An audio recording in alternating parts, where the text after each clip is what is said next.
معاكم الخبير المصرفي وليد عادل. كنا في الحلقة اللي فاتت اتكلمنا عن طريقة فتح الحساب البنكي والمستندات المطلوبة من العميل لفتح الحساب، واتكلمنا عن المبلغ المفترض ايداعه في الحساب ويتم سحبه في اي وقت من الاوقات. النهارده بقى جايين نتكلم عن موضوع جديد وهو بعض انواع الحسابات البنكيه. جالنا استفسارات كتير خلال الفتره الاخيره من ناس كانت بتسال ايه الفرق بين الحساب الجاري وحساب التوفير، وامتى افتح حساب جاري وامتى افتح حساب توفير، ويا ترى هل في ميزه من اني افتح حساب جاري عن حساب التوفير ولا لا. خليني بس اقول لك حاجه بسيطه، ان الفرق بين الحساب الجاري وحساب التوفير الاثنين بيتم استخدامهم لاجراء معاملات يوميه، يعني سحب وايداع. تقدر تستخدم حضرتك الصراف الالي على مكنه الاي تي ام او مكنه الصراف الالي في ايداع او سحب او اجراء عمليات بنكيه او عمليات تحويل من بنك لبنك او داخل حساباتك داخل البنك الواحد.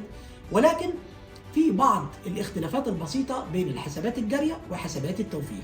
اول فرق ما بين الحساب الجاري وحساب التوفير ان الحساب الجاري بتقدر تعمل بيه عمليات السحب والايداع او اي عمليات تحويلات، سواء تحويلات داخليه في نفس البنك او تحويلات خارجيه من بنك لبنك بطريقه يوميه وبطريقه سهله. حساب الجاري ما بيتمش او ما بيطلبش منك او من حضرتك ان يتم وضع حد ادنى للرصيد، يعني ممكن تسحب كل المبالغ اللي موجوده دون قيود ان يكون لك حد ادنى للرصيد الموجود. وده بعكس حساب التوفير اللي المفترض ان حضرتك تسيب فيه حد ادنى من الرصيد عشان ما يتاخدش منك عموله حد ادنى للرصيد.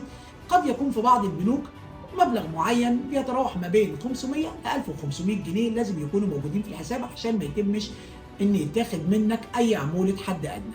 طيب الحساب التوفير لو حضرتك جاي تستثمر مبلغ معين من المال وعارف ان حضرتك هتحطه لفتره قد تكون شهر او شهرين او ثلاثه، فخلال ان انت لما بتحطه في خلال الفتره ديت بينزل على حساب التوفير عائد، العائد دوت بيكون شهري، والعائد دوت بيكون متدرج بنسبه معينه من نسبة العائد بتكون متدرجة طبقا للمبلغ الموجود أو المحتفظ بيه داخل الحساب التوفير بتاع حضرتك. يعني لو حطيت فيه 100,000 غير ما بتحط فيه نص مليون غير ما بتحط فيه مليون، وبيتراوح التدريج دوت لغاية ما بيوصل لغاية 3 مليون جنيه في بعض البنوك.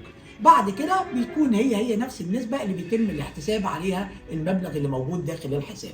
ودي كانت معلومة بسيطة كده بين او الفرق بين الحسابات التوفير والحسابات الجاريه. شكرا لحضراتكم، وانتظر من حضراتكم اي استفسار تاني بخصوص الفرق بين الحساب الجاري وحساب التوفير. كان معكم الخبير المصرفي وليد عادل.